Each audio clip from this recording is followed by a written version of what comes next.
Hey, it's me, Teacher Man John, here to teach you about rational functions and how to find their asymptotes, intervals of increase and decrease, transformations, domain, range, and symmetry.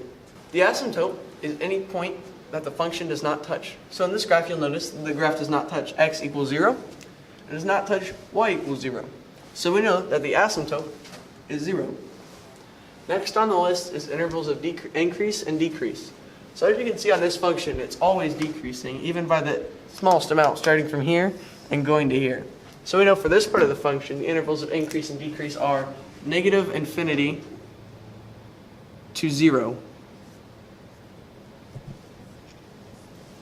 On this part of the function, we can again see it's always decreasing, even down to this point on line. Maybe the graph doesn't show it, because it's a drawn graph and it can't be perfect. So we know this one. So we know for this part, the intervals of increase and decrease must be 0 to infinity. Next out on our list is transformations. Transformations on a rational function are pretty simple. You take your base function, ours is 1 over x, and let's say you want to make the x asymptote 1. So you just say, okay, and you add your 1, and then the whole function move up by 1 unit.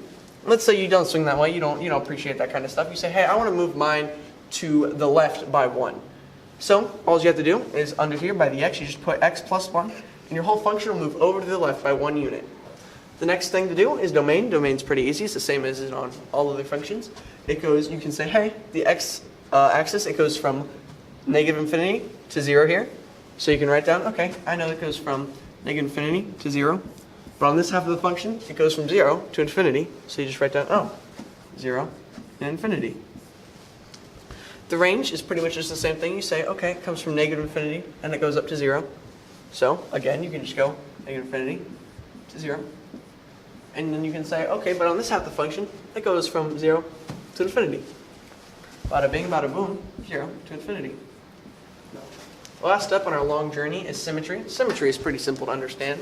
If I were to fold this whole function this way, we'd have the same function right here. And that happens if you flip it over the x-axis like this. If I flip these functions, they're the same function theoretically. And if I do it over the y-axis, I fold it like this, it's going to be the same function no matter what. All these functions are symmetrical around the origin.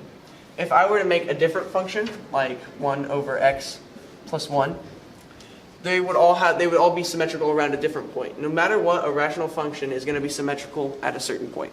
So that's the end. As you can see, we have all the answers to all our questions up here. The asymptotes is 0. The intervals of increase and decrease are negative infinity to 0 and then 0 to infinity. Transformations, we showed you how to do those. There's some right here. The domain is negative infinity to 0 and then 0 to infinity. And the same thing with the range. And symmetry, our symmetrical point is the origin.